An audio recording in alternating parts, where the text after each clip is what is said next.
Already started. All right. So, Thanks for inviting me. no worries. Thanks for coming. Quick intro. This is Larry. You're currently based in Hong Kong still, right? Okay, so I'm based in Hong Kong. Larry's based in Hong Kong. Originally born in Ohio. I just read up on your website this like 500-page thing, and Larry used to like swim competitively. Uh, Spent a lot of time in in China and Harbin, Guangzhou, and then in Hong Kong. Mm. And Larry also co-founded the. Is there an echo on my side or on your side? It's probably on my side. Oh, okay. And Larry co-founded, I guess, more than 10 years ago, the Hong Kong Bitcoin Association, hmm and then Larry went on to work with Stacks. I believe one of the first employees, if not the first one, I believe. Uh, and then uh, Larry's also been contributing to the Nostr network, and he's kind of a central node, if that's how I think about it within the network, and would be. No, not really. So before I start, did I miss anything? Do you feel there's something that's important to mention? No, I wasn't. I mean, I wasn't the first employee at what is now Stacks. I think, the first product engineering hire. Got it. Just to be clear on that. But I was. I like to think of myself as like the first community member, first fan, because one of the two creators launched it in. I think it was March. It was like the spring of 2014. I saw it on Hacker News like the day it launched. And then got really excited about it and built some stuff on it for the first couple of years before I got involved. Got it. Uh, a quick question would be, what was it about Bitcoin that got you so interested, and what is the thing that kept you, uh, like, why have you continued to build on Bitcoin or within the ecosystem? Well, I was looking for a solution to PayPal um, having problems back in I think 2012 or 2013. I was running a startup that was doing software testing, and we had many. I think we had several tens of thousands of testers that were sort of like they were the cloud, Okay. and they were working remotely, and most of them were probably in India or that part of the world. And so they would help our customers test products and then like file bug reports, and they would earn money and get paid every month for that, or get paid periodically. Okay. And we were doing payouts using PayPal, but then I think at some point PayPal and the Indian government got into some sort of dispute where they didn't want, like they basically closed down everybody's accounts in India or something like that. Right. And so I wanted to I felt bad. I wanted people that were like had done the work to like get paid, and I looked at like what solutions there were. I think Bitcoin came up on my screen as a way to pay them. I think I may be remembering this wrong, but I believe I saw it was being used by, had been adopted by the payment company, the expense company called Expensify. Okay. Like, I don't know if you guys know that company. Like back when they were getting started, they're basically a expense management company. Now they're quite big at the moment, but they were getting started out. They let you take a picture of your receipt and submit expense reports to your employer or your boss. Okay. And at the time, they were just helping small businesses do that. And I think one of the things they did to get like marketing view was to like add Bitcoin payout support. Again, 10 plus years ago. I'm not sure how many people actually use that, but I remember that came across my screen. I was like, oh, I could also do the same thing for my product. It actually it was great. We made the product so that you could enter a Bitcoin address as you could either enter a PayPal account or Bitcoin address, and if you wanted to be paid in Bitcoin, we'd pay you in Bitcoin periodically. And it solved the problem for the people that had like made money and then like had their PayPal accounts closed. So that was really what got me interested initially. And then I realized, oh, wait a second, if we can separate like the state from money, that will be really great because like it will force it will make it so that like governments are more transparent. So they have to so for example, if I'm a big empire and I want to like lead a long campaign of wars in various places and have military bases everywhere instead of just like printing money through inflation. Yeah. Like I'll have to actually go to my citizens and say, hey, like please give me this money so that I can go do this action. And so I think that just would lead to a better world. And so I specifically remember like at some point it clicked and I was just like, I don't even care if I ever have any Bitcoin. Like, but if we can somehow make this succeed, even if I end up with none of it, like the world will just be a better place. So that's just how I sort of like, that's what motivates me. And I think it's just a world where we're like, we really want money. And right now, as what we have is like increasingly not money. Like money solves the double coincidence of wants. Like you go something I want, I have something, like I can give you money. I don't have to like find the thing that you want to barter with. And the more restrictions that get placed on money, like, oh, I'm sorry, this money can only come from people from this country or whatever, then the less useful it is. And so we want to have money that's the most useful it can be possible. And that's money that doesn't care what it's being used to buy, doesn't care who it came from, and it just can be sent back and forth.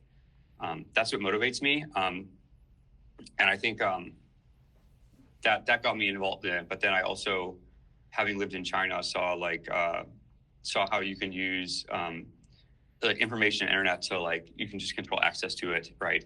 And how that becomes another lever that people can use. And we see that like it's now spread beyond that country, right? It's like a lot of it's happening more in the West than it is over in this part of the world. But like what happened with Twitter in the U.S. during the past Twitter administration, where they basically like listened to whatever the Democratic Party told them and then deleted everybody that disagreed. Like that sort of stuff. Like it's just stuff that I think that's not. Like we want to decentralize power as much as possible so that no one person can sort of get control of it. So you're saying that the separation of money from the state, it's like a critical thing. Maybe it's almost like separating the church from the state, in some sense, right?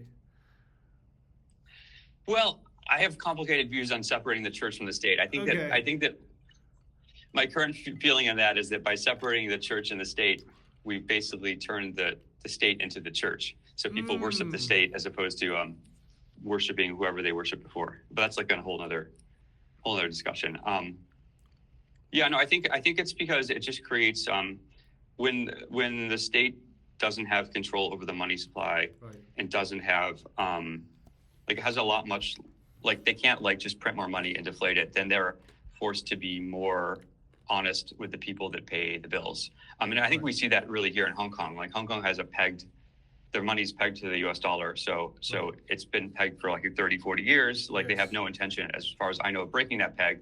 So they're forced to like, they either have a balanced budget, they either have a surplus or they have a loss. They can't like cover the loss by inflating away their debt. So they're forced to be like, I think, much more transparent with Hong Kongers than as to the actual state of the Hong Kong government's finances than the U.S. is with regards to Americans. That's really interesting because what you're saying is if you're pegged, like a lot of these smaller nations, including let's say Singapore, the currency is pegged to like a basket of other currencies. As a result, they cannot print anymore. So they've kind of that's in a sense a good thing. But that's super interesting. Yeah, I'm not familiar with Singapore, but I know that, I mean, like, I feel like once you start having a basket, then it becomes unclear. Like, I mean, I don't know. Do you know what's the basket today? No, they keep it a tight secret, actually. Yes, and that's because they want to have, I mean, I assume they want to have the ability to adjust it. Yes. But in Hong Kong, it's 7.75 to 7.85. That's the trading band. And if they change that, the market's going to know, and that's going to break a lot of trust. Maybe they will at some point, maybe they won't. But like the point is that people can see it change. Right. The danger comes when people can't see it. So people have trouble. I mean, even 2% inflation, which is like sounds like a low number, right? That's a really like compounded. That's a lot of money, but it changes too slowly for people to notice it, and so they just ignore it, and that enables things like military bases spread out over the world and like funding wars and stuff that like the stuff that's really bad for humanity, I think. Got it. So when you went from Bitcoin to Stacks, and then we're going to discuss stuff around Nostra. So actually, Retric, who's building Flycat, is also here. So he actually gave a talk at the Cool. Nostr conference. But I was wondering, what was your thought when you started working with stacks? Like, did you have any like mental sort of roadblocks? You're like, no, this is not Bitcoin. This is Bitcoin. Was there any like, how did you think about it? And has that changed Well, I since mean, then and then like, versus so, now? yeah, I understand. You're asking me if I'm a shitcoiner, I think is the question. And do I have any problem with that? No. Well, I mean, so stacks, so like back in those days, there was something called Namecoin. It's still around, I think, but not really used. So Yes. what is now Stacks was originally built on Namecoin, which was Okay. the first altcoin ever, like after Bitcoin, and Satoshi like supported it, said, hey, we should build a separate blockchain just for DNS. Wait, Satoshi and that's supported it in like emails? yeah, and Bitcoin Okay. Talk forums. Yeah, Okay. somewhere like if you go look at Bitcoin Talk forums, he talked about it. Like this is not like shouldn't be controversial. Okay. And so what is now Stacks was originally on top of that, and then it moved to Bitcoin, I think 2016 or so. And then it was directly on layer 1 chain. And then in the 2017 run up, we saw what people in Lightning are finding out today is that when fees on L1 get really, really high, that perhaps your either business model or your engineering model doesn't really work anymore, right? Like what good is, for example, Lightning, what's like, the whole idea is if someone cheats, you close the channel. But if it costs me like $50 to close the channel and like it's Yes. a $25 payment, then basically I'm just transacting on trust, right? So the whole system doesn't work. So like we saw the same thing with names on Stacks at that point, right? It was costing us, I think, $80 to register a name on Bitcoin back in 2017. Because of a bunch of various engineering decisions. And that was really, I mean, also we were very involved in the scaling Bitcoin discussion. So that was like the conferences that we had. We had one here in Hong Kong, so I helped to run that. There's one in Milan, one in Montreal. And there was the Hong Kong Bitcoin Roundtable, which is where we had miners come in and then like the core developers. And there was an agreement to, I think, double the block size and then also pass SegWit. And that ended up falling apart. But then like Barry Silbert did the same thing, but then everybody hates them, but they forgot about us. We're like, if I say us, I mean like, it was like Matt Corello, Bitcoin core developer, Blue Matt, like Luke Jr. was here, like Adam was here, everybody was here, right? We came like the guy from Bitmain, right? Like all the like F2 pool, all these people were here in Hong Kong over in Cyberport. And we came to that agreement. You can still find it on like the agreement on, I think it's on Medium. And that didn't work. But yeah, like I think back then there was already this idea that you needed to like think about like how is Bitcoin going to scale, right? Because everybody wants Bitcoin, I think, to be used all around the world, and it wasn't going to get there with one megabyte blocks. And so I think it was very clear around that time that it wasn't going to happen, and it's not going. And it wasn't for us using it to register names. That wasn't going to scale either, right? I mean, it was. We got to the point where like a few hundred people were signing up per day, and like they were unable to. It was super expensive. Actually, that's and they were waiting like 8, 10, 12 hours for stuff to confirm. And that was an interesting thing because I remember Names was one of the first things that was launched on Stacks, I believe. It was it was promoted quite heavily, I remember. Okay. Well, the Stacks was originally called One Name when it launched, and that was on top of Namecoin. And then it moved then it got rebranded as Blockstack. And around that time, a more general, it was called virtual chain, a more general technology to build a virtual chain on top of Bitcoin was created. And it only used op return. So it basically, you'd put a series of transactions and these transactions in Bitcoin would be read by some software, and it was like a state engine. So each transaction would be an operation that would change the state of all the registered names in the system. And that was called, that's what today they're referring to as Stacks 1.0, I think. I'm actually not sure how they refer to it, but that was when Stacks was on Bitcoin. And then that was before like a separate blockchain was created. But like the takeaway from that run up in price it was that you need to have it makes sense to scale like Bitcoin in layers. right? Mm. So if you want additional functionality or additional features, you can build it on layer one. It's definitely possible because we did it. Now we've seen ordinals do it again, and .sats do it again. But like, it's not going to be something that you're going to be able to sort of go worldwide with, right? Like it's going to be either only a very small number of people will use it, or it's going to be very, very expensive. That's interesting. So you're predicting the exact same thing will happen, which is already happening actually. Like people will, yeah, exactly. Like people buy something is like, yeah, exactly. Like the fees are absorbent. Yeah, we see. I mean, I think it's the best example of this is probably USDT. And if you follow their journey, like Tether, they started on Bitcoin with OmniLayer, and then they moved, I think, to Ethereum, ERC20. Was it ERC20? I'm not sure. Anyway, it was like it was on Ethereum, but then Ethereum fees went up. So then, like, I think it moved to Tron. I think most of Tether is done on Tron these days, and like nobody really cares because no one's really holding Tether very long. They're just like trying to get it from point A to point B. It somehow works on Tron. Nobody knows why. Like, costs no money. That's all that really matters, right? They're not looking to like hodl the USDT on Tron for the next 10 years. Okay, that's an interesting point. That's a side point, which is that the reason why people are okay using Tron is that nobody actually needs to hold on to it. It's just like a super short thing. They're like, it's not going to collapse, and like nobody's going to steal my money in 10 seconds. Okay. So then. Yeah, and I was going to say, like, so I think that like that's a really good example of like you have two options, right? So three options, right? You can increase the Bitcoin block size, right? Which we had a big war over that, and then Bitcoin Cash took their route, and that's basically failed, right? Nobody really uses it, like, and then so the other two options to scaling are you can build layers on Bitcoin, or you can build other blockchains.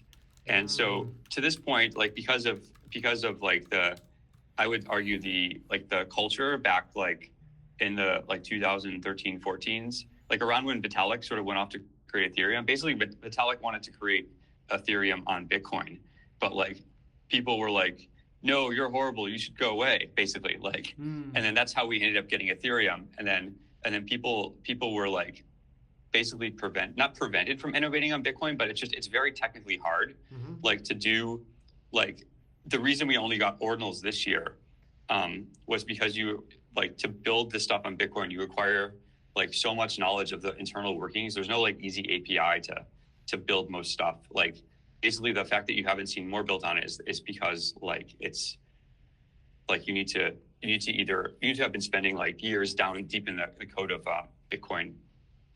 Like transactions. Like an example, I think was Johnson Lau gave a talk, the Bitcoin core developer, about SegWit, and at some point he mentioned that there's actually like multiple ways to represent the number 0 in Bitcoin core, like because I mean not like for any reason, just because it's like has a lot of legacy technical debt. Right. So you're saying that the reason, even though like Taproot and SegWit came out a while back, it's like not a while back, but like the reason why ordinals and all these things still only came out recently is literally just because it's like there's no like tools, like people just don't build on Bitcoin. I mean, it's not that there's I think the reason it took so long to come out is because there clearly wasn't like a function in Bitcoin core that said like save, like inscribe, like inscription, right? There was a way to do it, but like the only people that noticed it are the people that were like very, very familiar with the structure of the transactions and what the edge cases were. So it's sort of like, if you like Bitcoin, like the fact that Bitcoin was only being used for money was sort of like, you think it was like security through obscurity, right? Like you can always, I think one of the core developers pointed this out, which is supposed to be terrible, which is supposed to not be the way to do security, right? Right. I mean, that's sort of like, I mean, you can't like right now with the ocean drama and like the censorship of transactions, like you can always censor transactions, but you can also, there's like no way you can prevent someone from using, like you can always store it some way, right? Like you could like imagine like you want to store an image in Bitcoin and like they've prevented all of the different ways. Well, you could always just like make like 100,000 transactions, right? And like each transaction and like have software that decodes that, and like each transaction, like maybe the value of the transaction like encodes information about each pixel or something like this, right? Mm. Like there's always a way to do it. It's just a matter of like cost and how difficult it is. And so I guess my view is like, okay, we've agreed on this current like size of the block, which is, 1 of the regular data and like 4 with SegWit. Like, okay, let's let people use it however they want. Let's make it as easy as possible. That way people can, first of all, that way someone's there to pay Bitcoin miners. And so Bitcoin can be sustainable. And also like, so that they're building on Bitcoin and not building on like something else, right? Because we want Bitcoin to succeed. And the more ways we get to use Bitcoin, I mean, that's like how we're going to succeed. Like a world where no one uses Bitcoin is not going to be successful. So do you think that over time for Bitcoin to sustain itself, and then I got 1 or 2 more questions about Bitcoin, and then we'll jump to some Nouster stuff and other things. But do you think then it will always require these kind of like weird little bubbles, or like let's say like Ordinal's BRC20 to be able to sustain itself, because that's then how you drive up like fees essentially through these like bubbles, right? Like there's like people kind of lose money and then they kind of make money through fees, and then is that the right thinking or no? What do you mean they lose money and make money through? Who's they? Oh, I'm talking specifically about the miners, like. I mean, I'm not that tied into miner economics, but just from like in general, I mean, like the subsidy is going to go to 0. It's like we have the halving coming up pretty soon. It's going to get a lot smaller, right? And like so, like there's the theory that like every time there's a halving, like the price is going to double to compensate, and we'll see if that happens or not. Right. But like at some point, it's going to go literally to 0, and at that point, someone needs to be paying fees. Otherwise, like it's really cheap to attack. Right. Well, I think I was just continuing with your point, which is you said that we want people to use Bitcoin, because otherwise, if nobody uses it, then it's sad. Then there's no need for it. And in that case, things like inscriptions are in your opinion, is like technically it's a good thing. Let me rephrase that. Like, 'cause I think there's some misunderstanding, or like there's some people that would like some Italian people on Twitter that would tell you that like hodling is using Bitcoin, and I wouldn't 100% disagree that hodling is not using Bitcoin. But like you have to think about what you want to do when you hodl. Like hodling is saving, right? And like you save for the future. You save because in the future you want to be able to spend that asset to do something that you want to do. Maybe it's buy a house, maybe it's buy food, maybe it's pay for your kids' education. Maybe it's building a citadel. I don't know. But like for hodling to be a use case, you need to be able to use it in the future. And so we need to think about, okay, in the future, when we want to use what we've hodled, how are we going to use it? And if no shops and businesses accept it, and there's nowhere to use it. The only place to use it is to go to Coinbase, right? And a couple other regulated exchanges. Then we've totally lost the ability to define what Bitcoin is. Yes. Yeah. And so we would not have to worry about that if every store outside on my street took Bitcoin. Like everybody who's selling a house happily took Bitcoin. If every website on the internet let me pay in Bitcoin, then I wouldn't have to worry about exchanges because it wouldn't really matter. Right? I would just be like, oh well, I'm just gonna like pay the guy selling noodles downstairs. He was happy to take Bitcoin. There we go. And like we've seen a lot, and I think the Lightning community feels very passionately about like getting people in physical spaces to accept Bitcoin. And I think that's great. Whenever a restaurant asks for Bitcoin, I'm happy to pay in it. Right. But it doesn't. But I think like Bitcoin has a competitive advantage on the internet. Because it's often the only option if you want to pay somebody on the internet without a trusted third party, Bitcoin or another cryptocurrency these days is like the only way you can do it. Otherwise, there's just I can't if I want to give you money now, I can't push a dollar bill like through the camera, right? But if I'm in a physical store and I can easily pay someone without a trusted third party, I could trade them a gold bar. I could give them some coins. I could say, hey, I'll wash dishes if you make me a sandwich. Like there's a lot of ways ways you can work through that problem. Right. That don't exist on the internet. So I personally think, well, I'm very happy to support people trying to use Bitcoin in physical spaces. I think that the place where Bitcoin has a competitive advantage is on the internet. Yes, that totally makes sense. It's like where is it more needed, and where are there less where are there less options? That's where Bitcoin is more useful. Okay, and then in terms of um, last question, which is you were talking about scaling Bitcoin, right? So scaling layers, you have like channels, you have stacks, you have now there's stuff around like liquid. Like, what are your thoughts about all these different approaches? Like, what are they like? Lightning's trying to solve something different to what other stuff is solving. Like, how do you categorize these things in your mind, or do you think they kind of all is like a same thing, like a general sort of layer two? Like, how would you think about it? I think they're great. I think we should try as many different things as possible. So, like Liquid's a federation approach. Yes. Stacks is like an open network approach. Lightning is a totally different approach, right? That tries to do something else. But like, I think these are all different approaches that we should try. I think, I have thoughts as to which. Obviously I work in Stacks, so I'm biased. I'm biased to that. I really like using Lightning, and I think it, like, once you open a channel, it's generally like when it works, it's really amazing.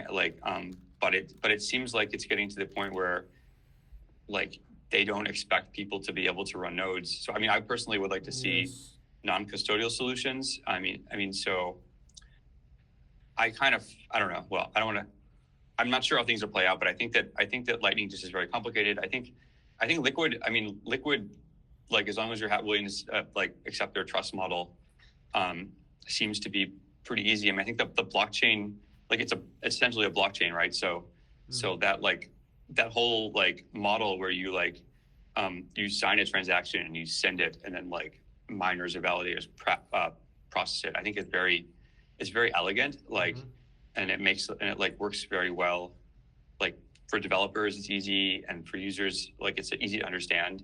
I think where Lightning runs into some difficulty is it's actually trying to be a payment network, but when people approach it, they have experience with Bitcoin, and they have experience maybe with Ethereum or every other blockchain where it's like you send the transaction to the address, right? Yes. But Lightning reverses it, where it's like, oh, I want to pay somebody. So the other person has to first make an invoice, then they have to send me the invoice, then I have to pay the invoice. It's just like it's not asynchronous like Bitcoin, Liquid, Stacks, Ethereum are, right? It's a synchronous thing where both parties have to be online, and because of that, it causes a bunch of it's a lot harder to nail the user experience. That said, it does solve some payment problems, which were people. When you have making just blockchain payments, it's hard to get the payment right. Sometimes people overpay or they underpay. Right. So I think they're all very interesting solutions, and I think that we as Bitcoiners should encourage all different approaches. People should try everything and see what works.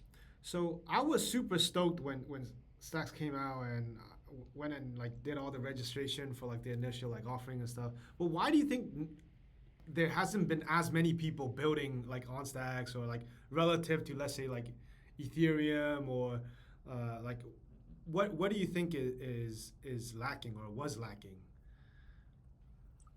I think part of it has been a challenge it's been hard to so what Ethereum did was it took all of the people that were interested, it took a lot of people that are interested in building and moved them away from Bitcoin over to Ethereum. And then so the people that were remaining in Bitcoin are the people that you hear complaining about ordinals and inscriptions, right? What I liked about ordinals and inscriptions is it's sort of it attracted some of those people back. But I think it has been difficult to sort of walk this fine line of, yes, we are Bitcoin, but also we have a token, and also we think you should do stuff besides just financial transactions. So I think that culturally, that's been a challenge. So you think it's actually because of Bitcoin's culture that it's actually affected even the layers on top of it, essentially, even though you're Yeah, not asking absolutely. I people to mean, like there's bridge stuff yeah. over. Yeah, because Yeah. all I mean the people like and they're not and there are a lot of smart people. I mean they're working on like if you look at who's working on roll-ups, who's working on like the zero knowledge stuff, it's almost all stuff in the Ethereum ecosystem. Mm. And that there's a whole bunch of reasons for that, right? They are raised a ton of they created a ton of money, right, with the Ethereum like ICO, and then there's a lot that attracted more money, and then Right. the culture, like it just has different cultural leaders. And I think that right now, what's happened, I think that 2023 will be a turning point. That sort of the old guard, they've now referred to as laser eyes, but I actually like laser eyes, and I spent a lot of time adding laser eyes to people's photos. So I'm not really happy that got taken over, but like now it's associated with people that are like, don't do anything on Bitcoin, just hodl it, don't spend it. People who I quite like in real life, but their internet personas are very toxic, and they are proud that they're toxic. But it's toxic to Bitcoin. We don't want to be toxic to Bitcoin. We want everybody building in Bitcoin. We want Bitcoin being used for everything. Right. We don't want people saying, I'm going to use a credit card because somebody told me I shouldn't use my Bitcoin. Yes. Okay, so you're saying that there's going to be a cultural shift, which is what's happening. I think it's already happened. Okay. I mean, you saw it. I mean, the Taproot Wizards thing has worked very well. And that's like, and I think that I don't really hear, like, it's interesting because it really divided the community, and then people started saying, wait a second, so this is like, how is this bad for Bitcoin? You're making more fees for miners, you're getting more people running nodes, you're getting more people using like Bitcoin wallets, like prices going up, like, crazy Max Kaiser who looks like like this guy who's telling me this is horrible, despite the fact that he created Maxcoin, created Starcoin, dumped on ICOs on people, and now became a Bitcoin maximalist. Like these people are hypocrites. They don't, like they say, they're hypocritical. They don't make any sense. Like it's just. I think it's finally like they're being seen for what they are, and the culture is shifting back to like a culture of building, which is what we really want to see. Because we have a lot to build, and everybody until everybody's using Bitcoin, we're not done building. Got it. So I'm going to change it up a little bit. Talking about all the pain of building on Bitcoin, why did you go to Nostra? I mean, I don't know if that was like any less painful. And then you went kind of like, you're like, okay, Bitcoin's painful. It's culturally hard. And then you're like, let's go to the more painful thing. Yeah, why don't I go to Nostra, which is like the militant win of the Bitcoin maxis. Yeah. I mean, I had a couple of friends that were telling me to look at Nostra for basically all of 2022, and I finally sat down and looked at it, and I was like, oh, it's kind of interesting. You're like, I miss the pain of people shouting at me and hating me. Yeah. I guess now that you mention it, I think I'm attracted to that. Like I went to a very left-wing, like liberal university, like liberal in the American sense of like woke university. Like, and that's not the type of person I am, but I liked when I went to visit the campus, this is many years ago, I was like, oh, I love that nobody agrees with me. This is amazing. Because when we're surrounded by people that don't agree with us, two things happen. Either we change our views, or we like understand why we have our views. And I like being in that situation. That's interesting because until you mentioned that today, I never actually went back and realized that that's sort of something that I tend to keep doing.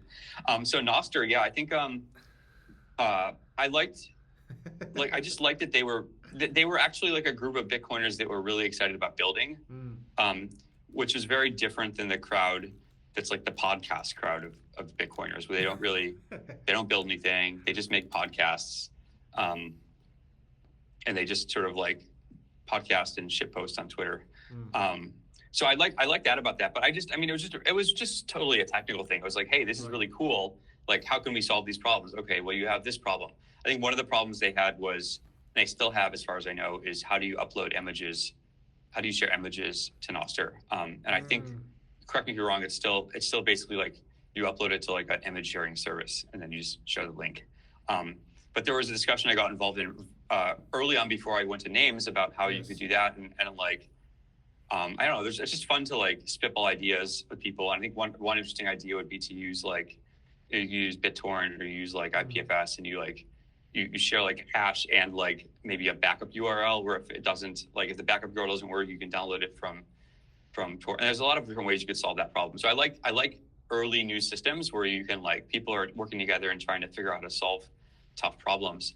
And of course, one of the obvious problems is like, okay, so tell me what your Nostr is. And like people are like, well, it starts with NPUB and a bunch of like really complicated numbers. So that's like, well, why don't you like get a name for that? And like, so that's like was an obvious problem, still is an obvious problem. Yes.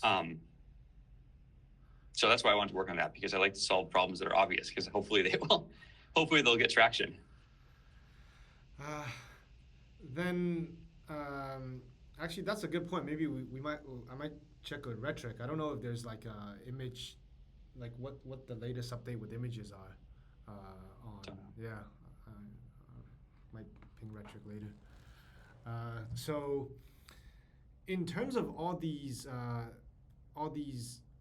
like Nostra clients, I mean, what you ended up doing was forking a, like, I guess the most popular client, adding names to it. What are your thoughts about this this design where many people just build their own clients and they kind of just test stuff? There's a standard, but I'm not sure if people are like fully following it. Is that a good way to develop new software, or is it better to say, let's say like the Nostr, I guess the core team kind of says like, hey, everybody has to follow a specific kind of path? Like, well, what are your thoughts? I haven't really thought about that particular point. But just very quickly, I guess it's good because like, so one of the problems that happens with these technologies is they like tend to get one or two really good clients, and then those clients get all the users. Yes. And then those clients like de facto dictate what the protocol is. So like a really good example that everybody talks about is email, Yes. where like, back in the day, email was decentralized. Anybody could run an email server, anybody could write an email client, and now pretty much Google and Microsoft dictate like how email works, right? So if you can run your own email server, you can send your own email, but like it would just get 95% of people won't be able to receive it. So yeah, going to spam. So like exactly, and that happened also with the same thing happened with Jabber XMPP, the chat service prior to this, which I was involved in when I was in high school, and I've written about how that same thing happened with that protocol. Like for people who are watching that are not familiar, like it was a chat protocol, like that you could like anybody could write a server for or a client, and it was adopted by Google Chat, and it was also adopted by Facebook Chat. And so it was really nice because you could have like each person can run their server. It was very much like the Mastodon model, where like you're like name at domain.com or whatever, and .com is where your server is, like email. But what happened was, there were maybe like a million, 2 million users, and then like Facebook and Google each brought on like hundreds of millions of users. Like, so now there are those of us running our own servers, and there was like the hundreds of millions of people that were using either Google or Facebook. And then at some point, both of them turned off federation. And so like you could no longer so all the Google Chat people who were like, because of the numbers, mostly talking with people who are also using Google Chat, they didn't really notice. They just noticed that like Larry's not online anymore, but they didn't but those of us who are running our own servers were like, oh, well, the whole chat internet has gone offline now because they were all using Google or Facebook. And then that basically killed, the protocol is still around. You can run a server, but no one's on it anymore. And so that would be, so in an Nostr world, like imagine Deimos becomes like the client that has like 95% of the users. And then they decide, oh, we're going to make this protocol change, or we're going to just actually, we're not even going to use Nostr. We're going to just make our own server, and it's going to connect to that server, and then it'll look the same for Deimos users. They won't know, but then everybody else just disappears. And so that's just how these things play out. So it's actually quite good right now in Nostr. It's in a good place. There's a culture of many different servers, many different clients, many different relays, many different clients. Relays are just servers, despite what despite what Fiat Jeff will tell you. Um, so Yeah. so yeah, I think it's a good culture at the moment, like that aspect of it. Essentially, what you're saying is that because users don't make these decisions actively, over time, most people are just gonna go with whatever is the default, and or whatever is the most, like for instance in Nostr, even you don't get to you don't pick your relays anymore, right? Like most people just kind of go, like you just log into whatever one it's like by default. And then over time, that's going to just centralize, and those entities will have to decide whether they want to do good or bad, essentially. Um, is that kind of the summary that you would say? Well, a couple of points on that. I think one of them is that it already probably is centralized. I think you basically need to connect to the Damus relay if you want to reach like most of the people. Like you have a good chance of reaching most people. And then another point I would say is that like I think there are two things.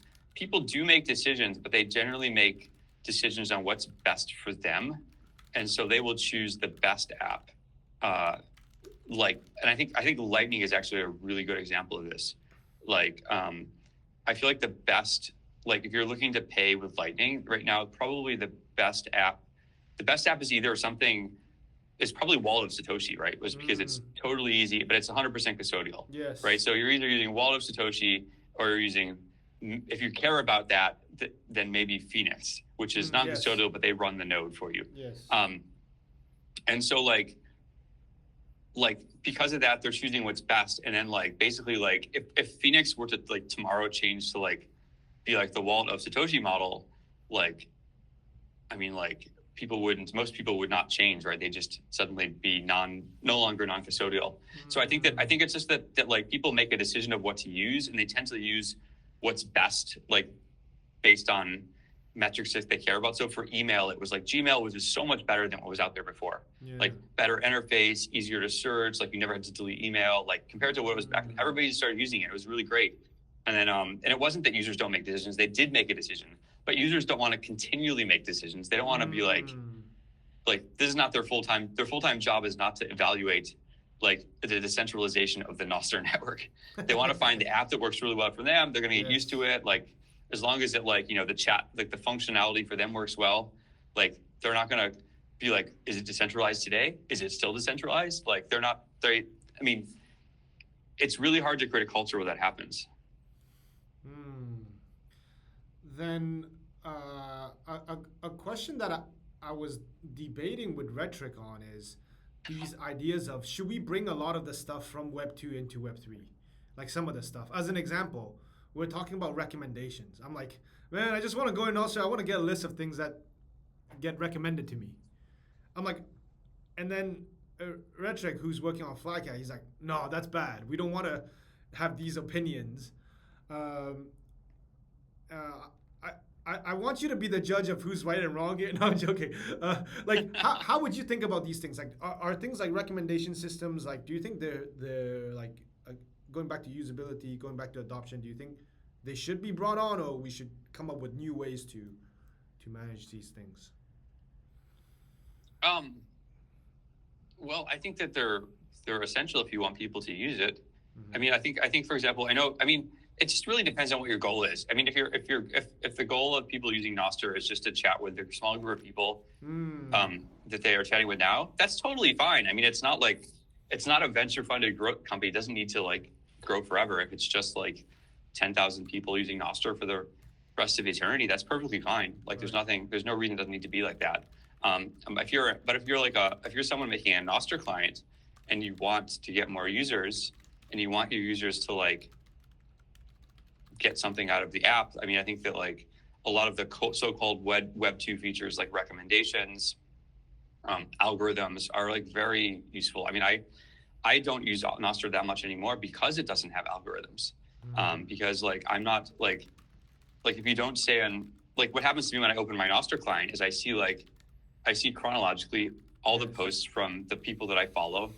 But like there's a couple of them, like there's like a distribution, right? Like there's like the tail end of the distribution posts all day on Nostr. Yeah. So like basically what I see when I load Noster is I see like the same 2 people and their last like 50 posts, which were in like the 2 hours. So I can't see, all the other 100 people I follow. I never see their posts because I never scroll down to the list of like 100 posts from the same guy.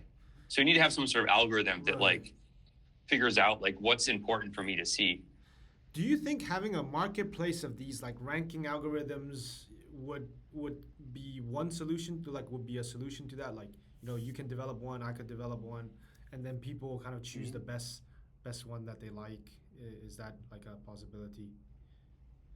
Yeah, I mean, it could be a marketplace. It could just be like a drop a down. choice, or you could you could just plug in your own algorithm. I mean, the same thing for censorship. Like, maybe you're a certain religion, you don't eat pork, and you don't want to see any posts being posted about pork. So I don't want pigs on my feed. So you put the bacon censorship list in, and it censors all the people eating like really yummy bacon for breakfast.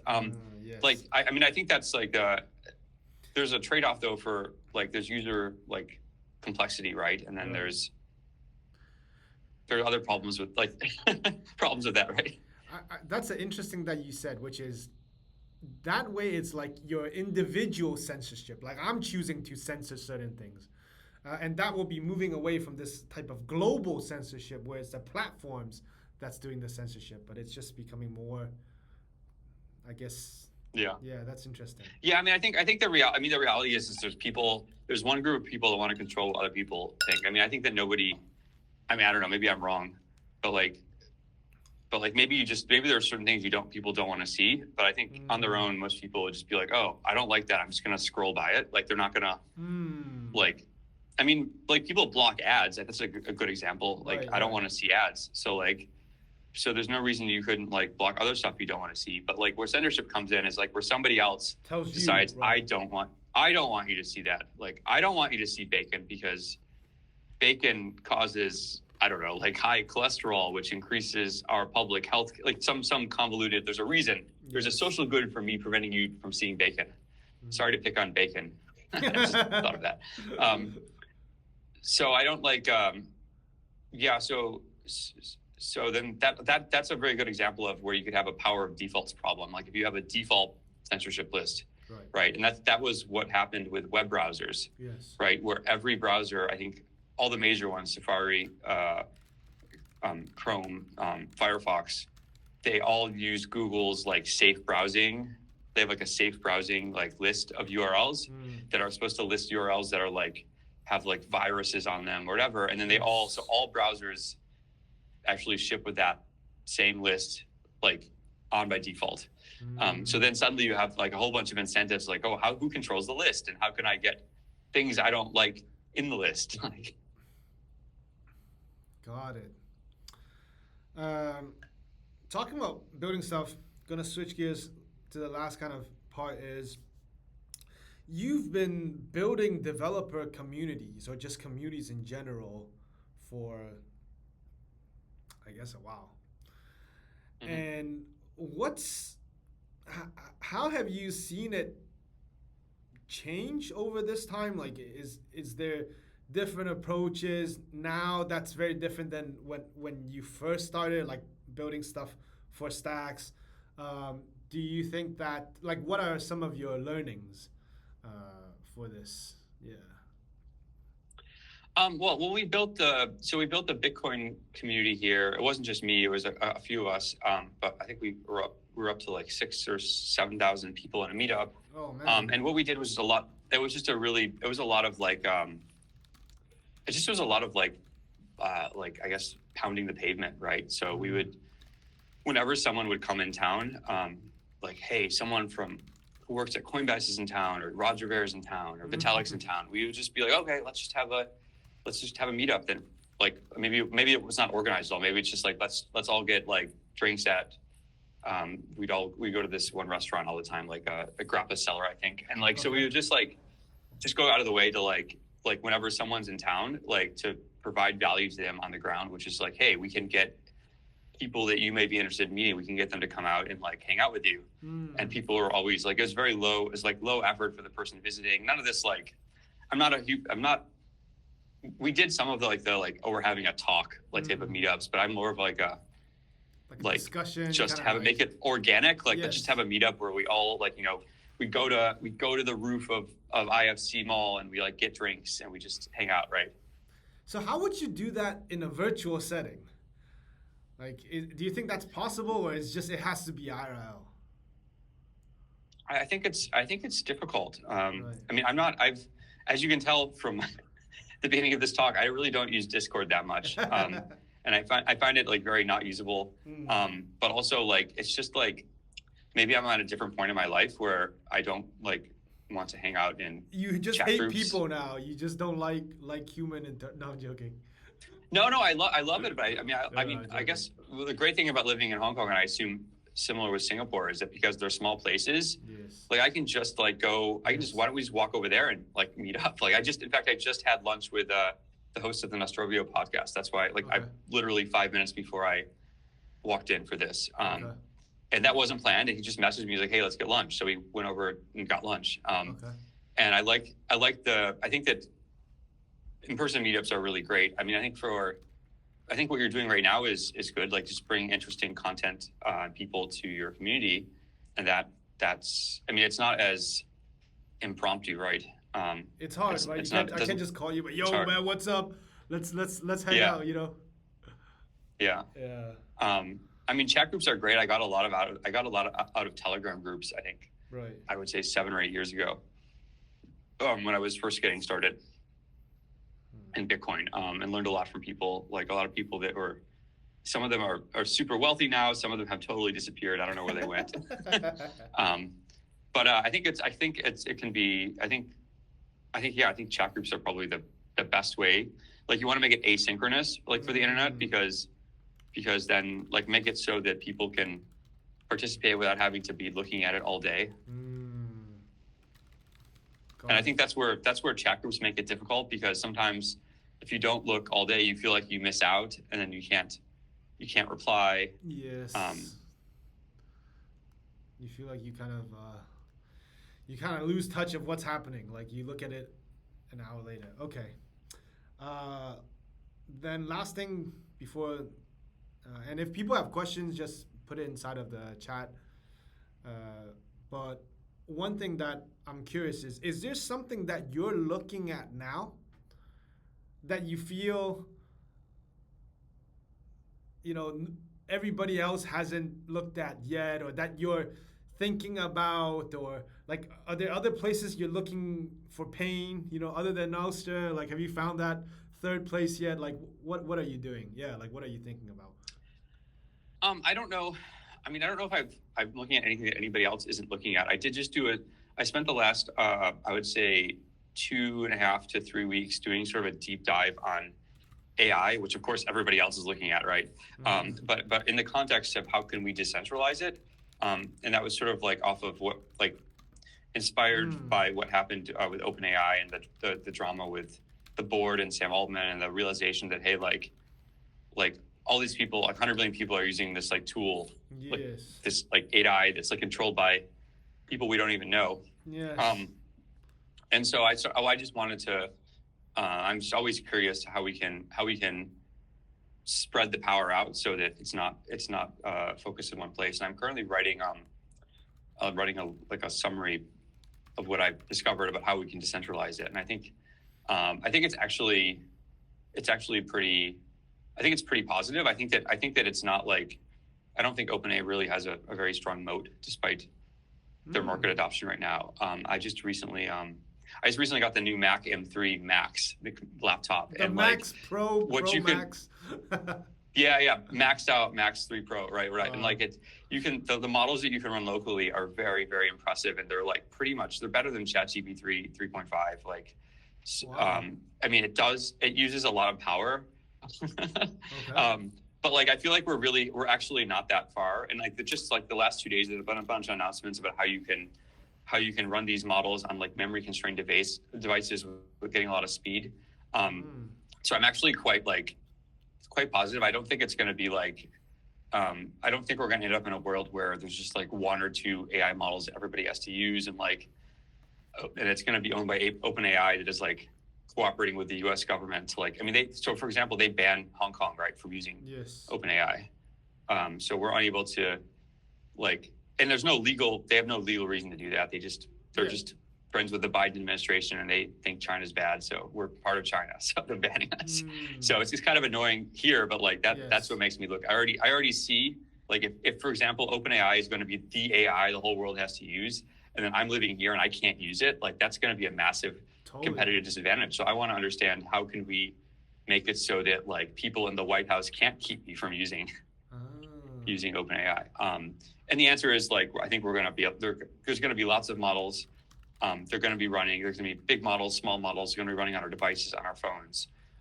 We're going to be able to like different models can be experts in different things. I think interesting will be how you can like, what if like these models can transact using Bitcoin? Like, you know, say I'm using one model, it knows it's not expert on one thing, and it wants to get like some work done by another model that has more expertise, and it sends it some sats to do that. Like, I think there's a lot of interesting things that could happen around that. Yes. I know some people have tried to do something about this around Nostr.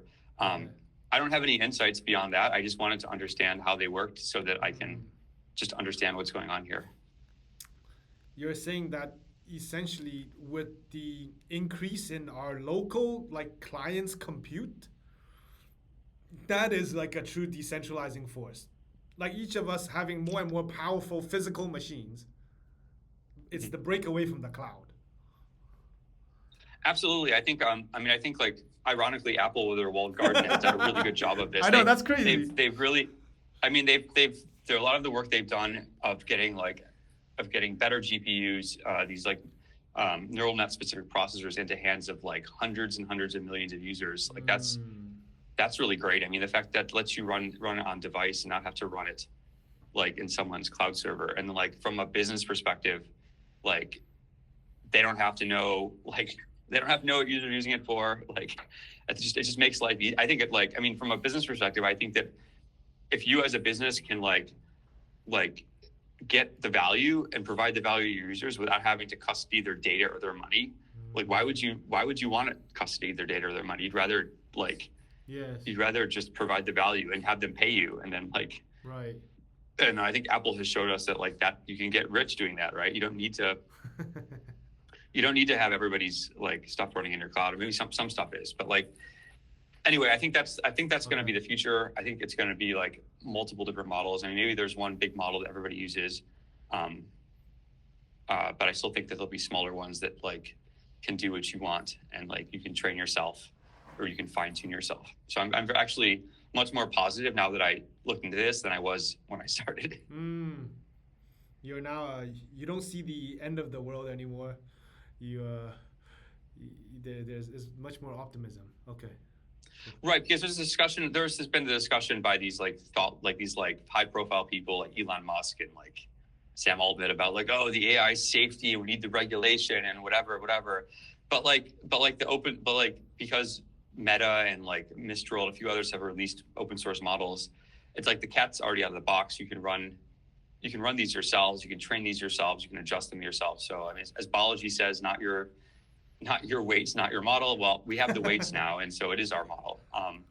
And so I think that the world, like even like if you can regulate the OpenAI and the Google models, right? But we can run our own models, and they're already pretty. I mean, yes.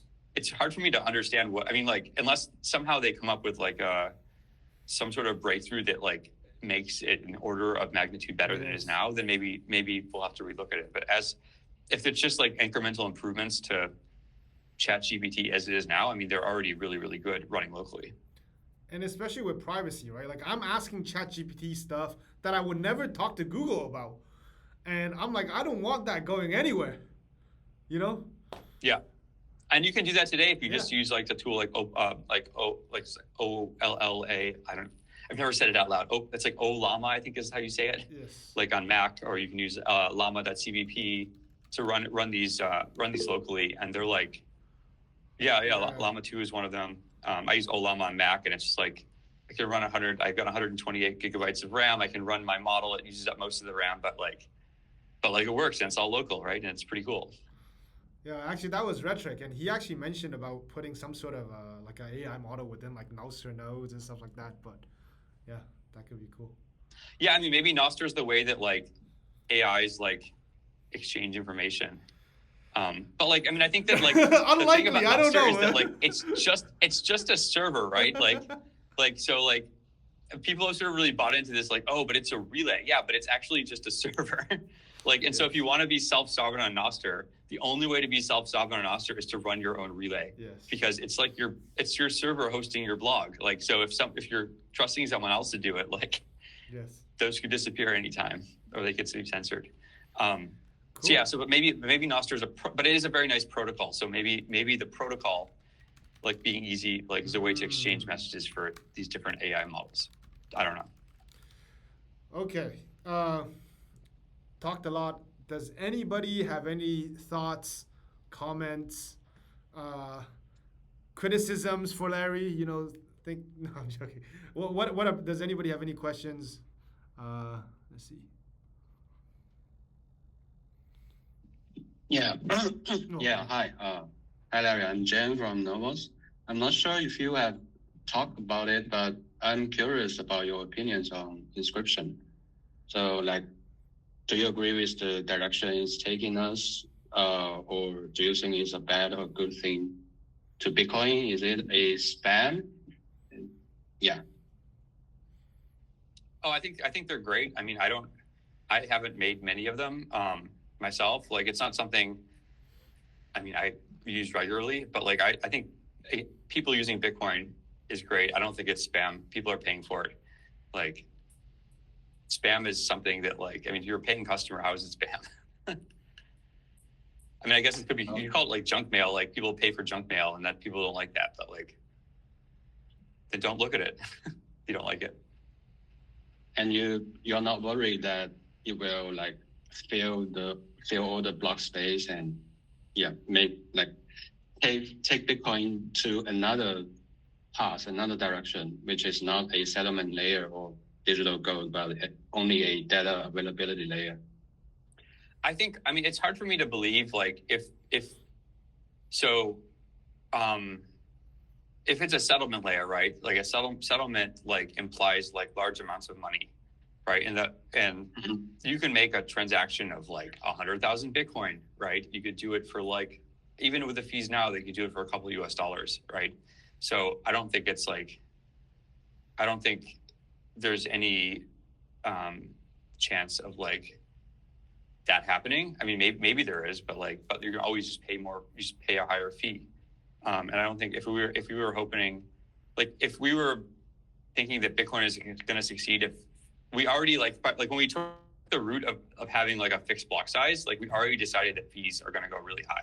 Like that's like, you can go back to the talks that like the developers made like 10 years ago, and like they're like, we need a fee market. Like I probably even have photos of the one from the Bitcoin roundtable here, but like Adam Back and like Matt Carrillo gave a presentation like 10 years ago here that was like, this is why we can't have like we can't have always increasing block sizes, because if we do that, then there's going to be no fee market. If there's no fee market, like the subsidy is going to go to zero, and then and nodes are going to be very expensive to run, and like this is why Bitcoin doesn't work. So I think that I'm not worried about it. I just don't see like basically what you're saying is like inscriptions make fees go up, and then fees going up makes Bitcoin not work. Is that correct? Yeah. I mean, like, so if everybody was buying coffee with Bitcoin, fees would also go up. If everybody was like, if every like multinational corporation once a week was settling their balances between their subsidiaries on Bitcoin, like the fees would also go up. Like people using Bitcoin causes the fees to go up. Like, I think it's really irrelevant, like why they're using Bitcoin. Like all that matters is the fees are going up. And then like in a world where the fees are going up, how do we get more people using Bitcoin? And the answer, I think, is through scaling on different layers, like stacks, like Lightning, like Liquid, like anything. Like, I mean, maybe there are other ideas as well too. I'm actually really interested in eCash, like Cashew and those types of things. I think that like that's another really good example of a way to scale. If the fees goes up on layer one, it also like cause problems to layer two, right? Like it will be difficult for you to close a Lightning channel. Then Lightning might not work. Yeah, well, Lightning may not work, but I mean, like, Liquid and Stacks will work, right? Because they're just, I mean, that's like they've made certain design assumptions and like, I mean, people have been saying for quite a long time that Lightning's like design choices, they're kind of weird. I mean, I love the Lightning community, like good friends with the founders there. I took Elizabeth Stark and Joseph Poon and Taj to Macau when they were here, like back at Scaling Bitcoin. And like they're great people, but I've never really understood how it's going to work when fees get high. Like, and there's been people criticizing it, like, and not criticizing, just pointing out, like, okay, guys, okay, so like, if the idea is if a node, if I have a channel with a node and he cheats me out of like $20, if the fee to like punish him costs more than that, then why would I punish him? That doesn't make any economic sense. Right. So then how does that work? And then there's sort of just like, I've never really gotten clear answers.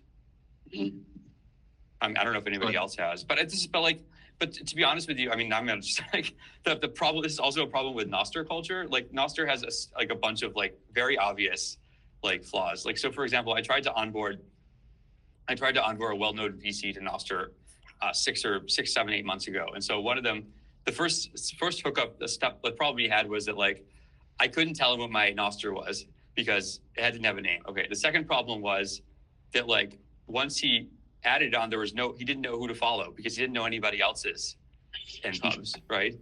And then like the third problem was somebody posted like there's no guarantee, not even like a really high chance that someone will see your message. So like a friend of mine said, oh, I like signed on and like messaged you at your Nostr. And then like, we didn't have any relays in common. So I just never saw the message. Right. So like you have a system where people send messages, but no one has any idea if you can receive them. Like, and then there's also the problem that like nobody is self-hosting their notes. They're just assuming someone somewhere pays for relays to store them. Like this clearly, like it's not gonna, like, there's never gonna be a world where like 5 billion people are doing this, like someone else is just paying for it just because, I don't know, like, is Jack Dorsey going to pay for everything? Like these are like obvious fundamental problems with the system, but like, I don't know, nobody wants to address them. And so they're going to keep using it, having fun, which is great. And at some point they're going to be like, oh, this isn't working. It's like, well, people have been saying it doesn't work for a while. Like, but it's like the same way with the Lightning. Either they're going to come up with a solution for this channel problem or they're not. And I'm like, if they don't come up with a solution for the fact that it costs $80 to open a channel, then it's not going to work. So, I mean, as an investor, as someone who's like either investing in companies or someone that's investing their time, as you know, if you're investing your time in a project, you're an investor, like you need to like do an analysis on it. Like your own, like, okay, like is what this project doing, does it make sense? Like, is it going to continue to make sense under what, like, I mean, this is like, many of you are developers, right? We think about big O notation, right? And like, how does this scale as X goes to infinity or as N goes to infinity? Like, how does this scale? So, I mean, like, yeah, the big question is, okay, well, we say that we have a problem. We have 1 megabyte blocks or 4 megabyte blocks, and we are worried about how we're going to use Bitcoin as fees go up to infinity. Okay, well, we created a system called Lightning. Like, how does that system work when fees go to infinity? Okay, well, doesn't work very well. So maybe that's not the best design. Yeah. But that said, once you do have channels open, so I guess, okay, I'm not, and I don't want to, I think I am criticizing Lightning, but like perhaps a way to look at it is, there's a different way to look at it. Like, whereas instead of like making it really cheap for everybody to use Lightning, is that once you open channels, like you have a one-time fixed cost, and that like you're getting like maybe a package deal where I can make like 100 transactions for the cost of one transaction. So you're reducing the cost. You're not like, there's still a cost. So you pay $100 to open a channel. And then once you've opened that channel, you can make like 1,000 transactions.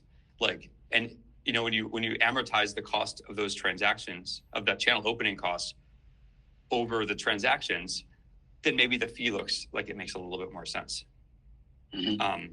So I think part of the reason that people say, or even I'm saying it doesn't work, is because the marketing talk, like the narrative is like disconnected from what it's able to deliver.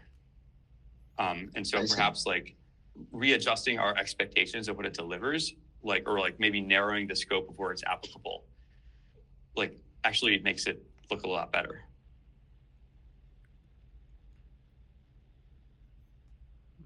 I see. Thank you. Sure. Yeah, maybe Lightning's not a real layer 2. It's like a layer 1.5 or something, you know? Yeah. I mean, like they're actually pivoted this past year. I don't know if you guys have been following it, but their narrative at least this spring when I was at the Lightning conference in Vietnam was that it's payment rails. It's not paying with Bitcoin. It's payment rails, and the idea is it's like think of Lightning as Visa, and that like you go to pay a merchant, maybe the merchant wants Hong Kong dollars, and you want to pay in USDT, but you do it over Lightning. That's like the narrative that was being pitched back in March, I think, of this year. Interesting, different than what people talked about. Instead of fixing the technology, we just fix the narrative. That's the solution. Well, it's about managing expectations. You have different tools. Different tools are appropriate for different situations. Okay. And so if you say so I think for Nostr, I think if you say like, hey, we're a Twitter replacement, like, but then like, I mean, like that was not what the narrative was, but like but it ended up becoming that like, oh, this is like a decentralized Twitter. But then like you don't like you make people's expectations too high, right? Like they're going to expect like, oh, well then someone's figured out of how to store these forever for free and the economics of that. They haven't figured it out. They're just like what's his name? William, the Damus guy, the Damus founder, got money from Jack and he pays for the relay. And so that's who's storing the notes. So at some point, like the money's going to run out, right? Yeah. And so then they're trying to have like one-time paid ones, but the paid relays are so cheap. It's like, 5,000 sats to like use a paid relay. And so like the idea you pay one time 5,000 sats and I can store data for the rest of eternity there. Like what's that? Like is it Bitcoin's going to rise fast enough so that you can cover the power bill for that? And like the server, I don't know. Like it's sort of like when you see some like lifetime, buy a one time off lifetime, like pass for something, that like, that's a sketchy business model. Didn't that movie, I think the US, that movie chain did that where it's like, you pay some ridiculously low cost and you can watch like all the movies in theaters you want. And they went out of business, I think. Okay. Man. Well, anybody else have any questions first? Oh, Rhetoric, I see you unmuted.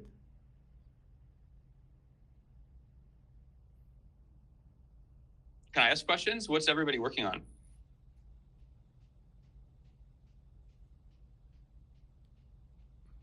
Anyone who raise their hand and tell me what they're working on? I'm working on a blockchain, which is based on POW and UTXO. So we want to extend the UTXO model to make it so it can do more things. Cool. Like what types of things? Like something like Covenant, right? There are very long discussions on Bitcoin. Like we want to add Covenant to the UTXO model, but it seems it's quite impossible to me. But it's already done on Novos. So yeah. And the other thing you can do on our UTXO model is like you can write a script and the script can read states from other UTXOs, and each UTXO is able to store some arbitrary kind of like on-chain data. So on Bitcoin, you can put data in Venice or in some like weird encoded form in UTXOs, but it's impossible for a UTXO script to read from it. Right? But yeah, we make it readable, so you can store state on chain and do verifications based on those states, on chain states. Yeah. Cool. Yeah. Sounds really interesting.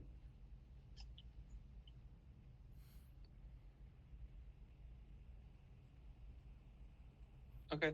Well, no other questions. I have nobody else wants to volunteer what they're working on. You can like shill your project. It's always good to shill. I just want to share some information about Nostr. I think a lot of fundamental problems you mentioned have been addressed by people.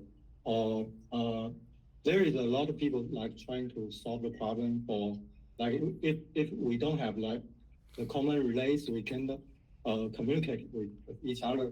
But there is some progress on this, like they have something called like inbox model and outbox model. The general idea is to like share what kind of relay I'm using on the relay. So when you join the network, you can you can get this information from some initial relays, so you can know which relay I'm currently on, so you can connect to that relay and talk to me.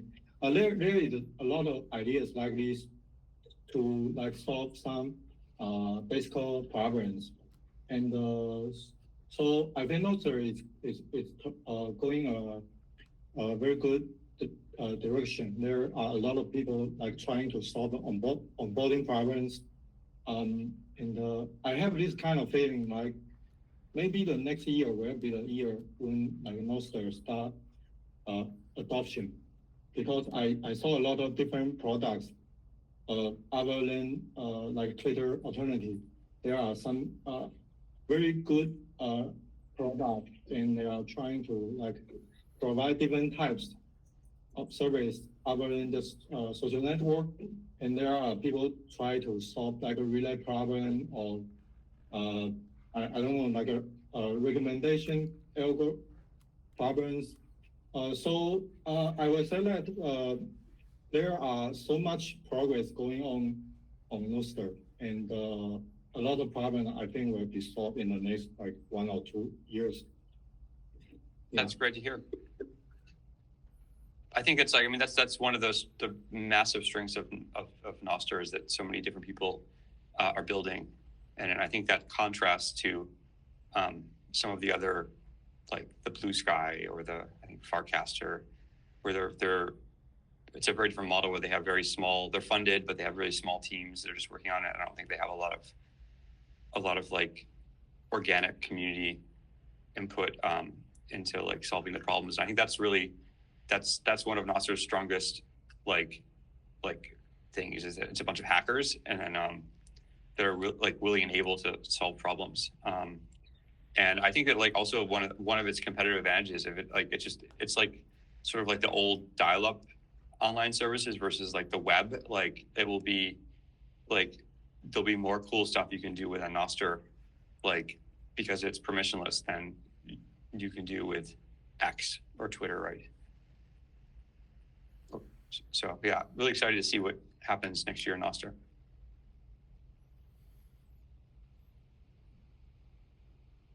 Cool. Are you guys like ready for the Bitcoin launch to the moon? I think they're BitMEX is sending this to the moon. Like this, I think it's like next week or the next few days. Oh, do you know what I'm talking about? They're actually shooting it to the moon? Yeah, it's on. I think the launch. I don't. I mean, last time I heard the launch is like I think it's like around Christmas. So they have a this is a model of it, right? They have one of these like as payload to a lunar lander that's going to put this on the moon. Shit. You know that's the start of the bull market when people are doing that shit. When people are sending like when Bitcoiners are sending their junk to the moon. Yeah. You know, like, oh. Maybe that's the top of the bull market. Yeah, you know, it's like, where are we gonna put our extra data, extra crap? Let's just shoot it to the moon. That's the solution. Yeah. Oh man. Well, dude, I mean, I think that that this is honestly incredible. Like, yeah, talking to you every time, I feel like it's so diverse. We talk about so many things, and you kind of just get my brain sparking. Um, would love to see if I'm there's like very other honored that you had me. No, and it would be awesome to see if there's like other ways to like do this, to do more of like a hangout thing, like you said, right? I totally get you. It's not cool. It's just like two people talking. Like it's way nicer if people are just like jumping in, discussing. But I haven't figured out how to do it. Like I've been looking for a platform for that, but I don't know. It maybe just like a phone call, right? Like we just do like a dial up of random people, like, hey, what's up? So yeah. I mean, I think like I mean, like not to be a Twitter pitcher, but like shit. I mean, Spaces? Twitter Spaces seem to be quite popular. Yeah. Oh man, true, maybe. I mean, it depends on what your goal is. I mean, if you want to have like more of an intimate like people that are invested in the community discussing, then something like this, like maybe Discord's not the best platform because this like Google Meet can just run your browser. I don't have to like give it permission to control my computer. But yeah, like but if you're looking to get more people into your community, then the thing that Twitter and Spaces has, or whatever it's called, X these days, like it has users, right? And then like it's a really great. The reason people spend so much time in the Spaces there is because it grows their following, grows their audience, grows their community. Yeah. Yo, that's some good advice. All right, I'll see you on Spaces. I mean, I'm not saying I'm personally a fan of them. I'm just saying the reason they do that is because it gets them more people in their audience. How much were you sponsored to say that? I'm joking. I mean, none. I pay Elon every month. Yes. To try to see fewer ads. No, that's dope. That's a good thought. Maybe it'll be cool to try that for sure. But yeah, would love to like just talk some more stuff with you at some point. But yeah, this is honestly incredible, man. I know this is like, yeah, time out of your day, and you're on holiday. But thank you. Thanks so much, man. Yeah. It was nice to talk with everybody. Well, gonna